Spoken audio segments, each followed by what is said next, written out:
2013 não tem sido um bom ano para a balança comercial brasileira. No ano, o país acumula um déficit de 6,1 bilhões de dólares. No mesmo período do ano passado, houve superávit de 13,3 bilhões de dólares.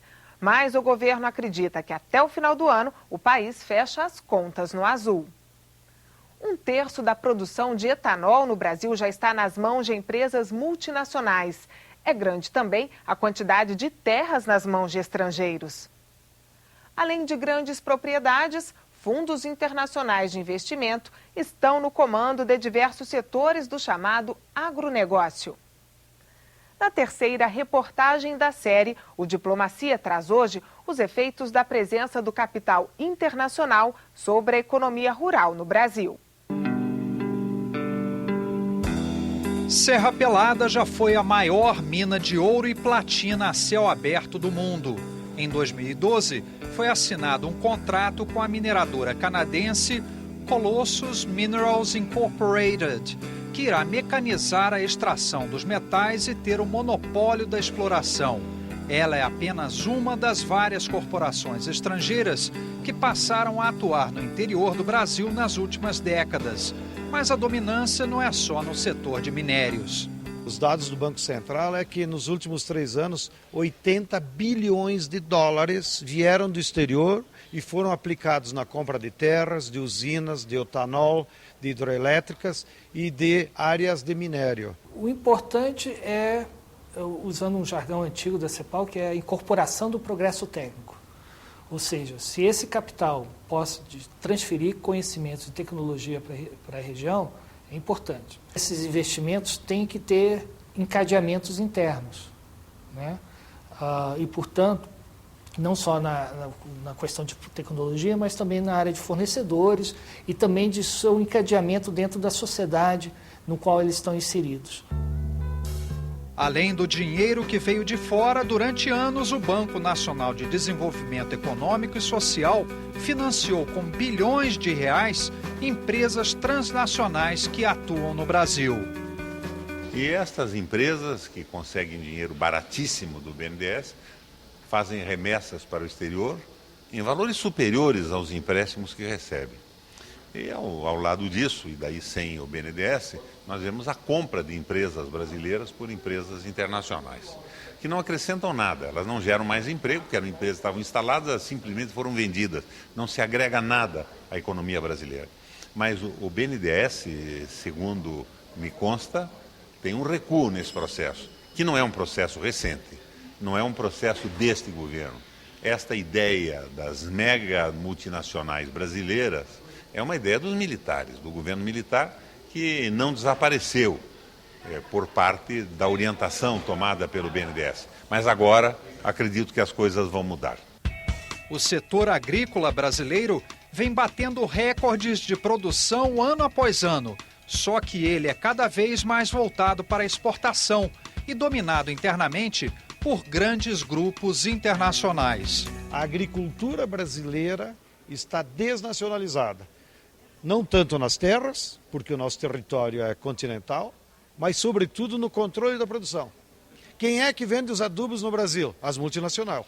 Todos os anos nós estamos importando 20 milhões de toneladas de fertilizantes químicos. Quem que controla a importação? As multinacionais. As empresas estrangeiras também entraram nesse mercado, porque o Brasil é um dos países com uma fronteira agrícola, ainda e por ser um país de clima temperado, uma fronteira agrícola, eu diria assim, inesgotável.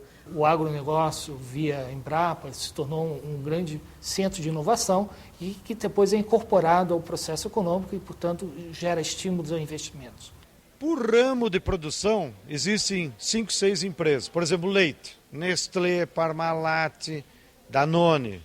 Na área de grãos, Bunge, Cargill, Monsanto, Syngenta. A área dos venenos, são umas 6, 7 empresas que são as mesmas. Monsanto, Syngenta, Novartis, Shell Química, Bayer e BASF.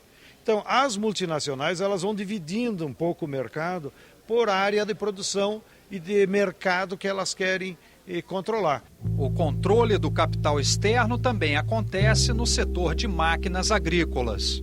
Os 60% das máquinas agrícolas são produzidas no meu estado do Rio Grande do Sul. As multinacionais são as maiores produtoras.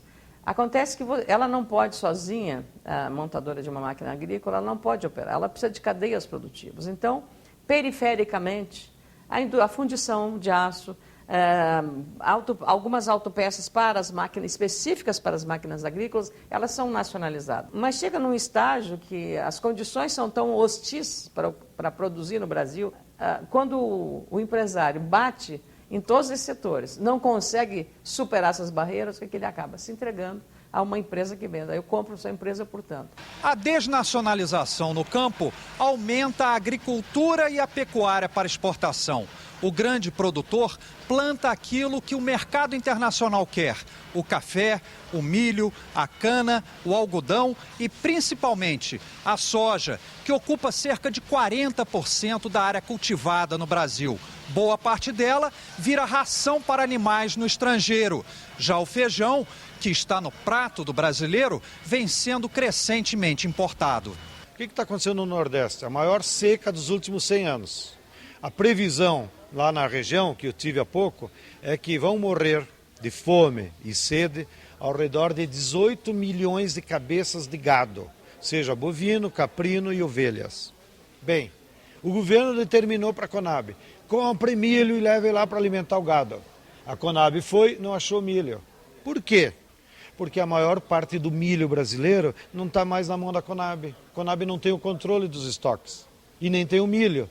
Especialmente a partir de 1994, por causa de um parecer da Advocacia Geral da União, grupos estrangeiros com sede no Brasil compraram grandes quantidades de terra. Mais recentemente, o governo pôs um freio na desnacionalização da propriedade da terra, mas a disputa mundial por grandes áreas agrícolas continua como um tema polêmico internacionalmente. Eu tenho certeza que nem o governo sabe quantos chineses compraram terras no Brasil, quantos japoneses, e todos eles preocupados não só em aproveitar o mercado interno brasileiro, que é um mercado extremamente atrativo, mas também fazer desta plataforma brasileira a produção para ele exportar para o seu país. Além de atingir os alimentos, a desnacionalização no Brasil rural passou a dominar outro setor estratégico para o país: a produção e distribuição de energia. Até o etanol, do qual o Brasil já foi o maior produtor mundial, está sendo importado. 52% de toda a produção sucro-alcooleira, açúcar e etanol já está na mão das empresas transnacionais. Toda vez que o capital internacional invade o Brasil, seja por um ou por outro viés, ele ameaça o crescimento do Brasil.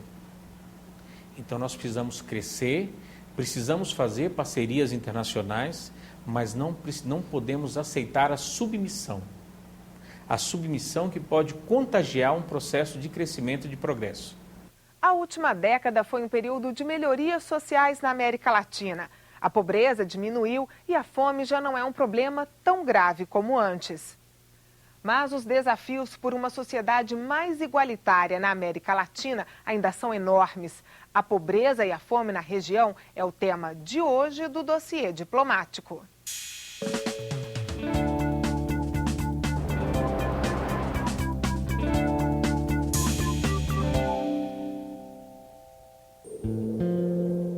A América Latina chegou ao final de 2012 com 167 milhões de pobres, quase 30% da população.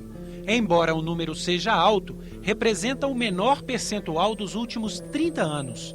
Na década de 90, quase a metade dos latino-americanos eram pobres e 95 milhões de pessoas indigentes. A pobreza na América Latina que caiu é a pobreza extrema. Ainda tem muita pobreza na América Latina. Se você comparar com outros países mais desenvolvidos, o nível de pobreza ainda são bastante altos na América Latina. Quando você fala que tem 1 milhão de pessoas saindo da pobreza, você está se referindo a 1 milhão de pessoas que saíram daquela linha de quem ganha menos de $1 por dia ou até $2 por dia. E essa pobreza caiu ao longo das últimas 2 décadas, basicamente porque houve uma recuperação na economia de todas as regiões e, combinada essa recuperação das economias de todas as regiões, uma série de mudanças institucionais. No caso do Brasil, por exemplo, o salário mínimo é o exemplo mais fácil de entender. E, finalmente, uma combinação, um terceiro elemento combinado, que é a introdução de algumas políticas de combate à pobreza, que é o caso do brasileiro, do BPC, que você dá para as pessoas deficientes e idosos, ou o Bolsa Família também, que existem coisas equivalentes em vários países da América Latina também. As políticas de combate à pobreza tiveram êxito por causa da recuperação econômica dos últimos anos. Mas o resultado não esconde um dos problemas que persiste na América Latina. A região tem a maior desigualdade social do mundo. Os 10% mais ricos entre os latino-americanos concentram 32% da renda, enquanto os 40% mais pobres detêm apenas 15% da riqueza. A desigualdade tem causas históricas, como a concentração das terras e a má gestão dos investimentos públicos. A maior parte dos gastos não é com pessoas mais pobres, e sim com pessoas mais ricas. As pessoas que são beneficiadas são geralmente as pessoas mais ricas. Isso a gente vê nos investimentos, quando tem subsídio para algum tipo de política, etc. Agora, eles são fundamentais. Seria importantíssimo que o Estado tivesse um perfil contrário, que ele gastasse mais com os mais pobres e menos com os mais ricos. A pobreza na América Latina tem uma face infantil e feminina. As crianças, os jovens e as mulheres são as maiores vítimas da desigualdade, em um continente marcado pela discriminação, onde quem pode mais sofre menos. As estatísticas mostram que esse grupo representa o elo mais frágil da corrente que descreve o desenvolvimento regional. Na média, as mulheres são mais escolarizadas. Mesmo assim, recebem apenas 70% do rendimento de trabalho dos homens. O número de mulheres que não têm qualquer renda é quase o dobro do número de homens. E entre os chefes de família que recebem apenas um salário mínimo, elas também são maioria. Vítimas do preconceito no mercado de trabalho, as mulheres latino-americanas são obrigadas a assumir mais encargos com menos recursos. Como elas são responsáveis pelo trabalho reprodutivo, elas recebem menos rendimento do que os homens, proporcionalmente. Elas são responsáveis por todo o trabalho doméstico, por todo o trabalho de cuidados. Então, na divisão do orçamento familiar, por exemplo, as mulheres, normalmente, às vezes as mulheres vivenciam uma situação de pobreza num domicílio que não é pobre, porque elas não detêm o controle sobre a renda, elas não tomam decisão sobre o uso daqueles recursos. Então, o lugar das mulheres na pobreza e a pobreza vivenciada pelas mulheres merece um olhar específico, merece um olhar atento e uma reflexão cuidadosa. A maior concentração de pobres da América Latina está entre as crianças, adolescentes e jovens de até 18 anos. 45% vivem na pobreza. E no grupo dos indigentes, eles representam 51%. Pero en general la infancia, la niñez está empobrecida, que es un factor muy importante porque son quienes van a tener que incorporarse y quienes van a reproducir la pobreza. Por lo tanto, un esfuerzo de todas estas políticas fue romper con el círculo de la pobreza, garantizando que la niñez pueda acceder a mejores niveles de salud y educación de manera a que se conviertan en seres autónomos e independientes también de políticas más asistenciales. O combate à fome também tem sido uma preocupação na América Latina. Segundo a Organização das Nações Unidas para a Agricultura e Alimentação, 49 milhões de pessoas ainda passam fome.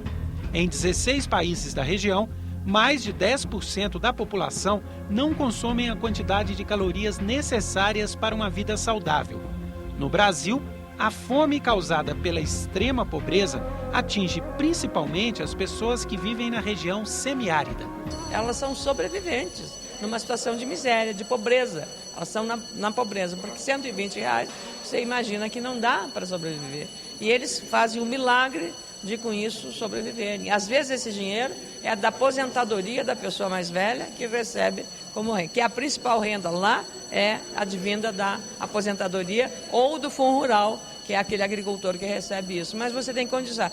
Lá tem o problema da seca. Como é que você vai produzir o alimento que tem lá? Então tem que ir de outro lugar. Então você tem que criar condições. Agora, isso a gente ouve há séculos, como desenvolver aquilo. Então, espero que a seca não seja uma indústria para ter apenas coronéis políticos, mas sim uma política pública que permita as pessoas a terem melhores condições de vida.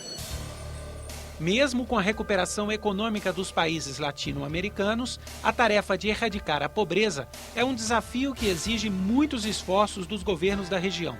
Os países do Mercosul têm definido estratégias de enfrentamento ao problema, mas as ações concretas ainda são muito tímidas.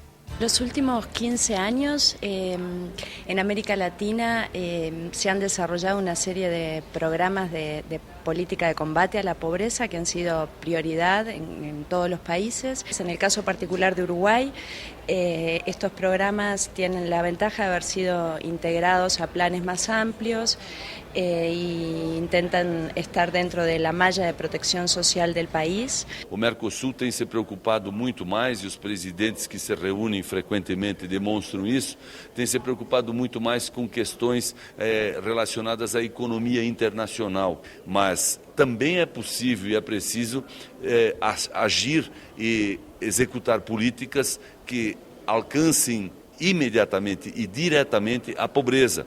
E isso se faz com educação, com profissionalização e com geração de novas oportunidades, principalmente de emprego. Colômbia quer ampliar o comércio exterior com o Brasil e não descarta a possibilidade de aderir ao Mercosul. Você confere na entrevista com a embaixadora da Colômbia no Brasil, no bloco a seguir.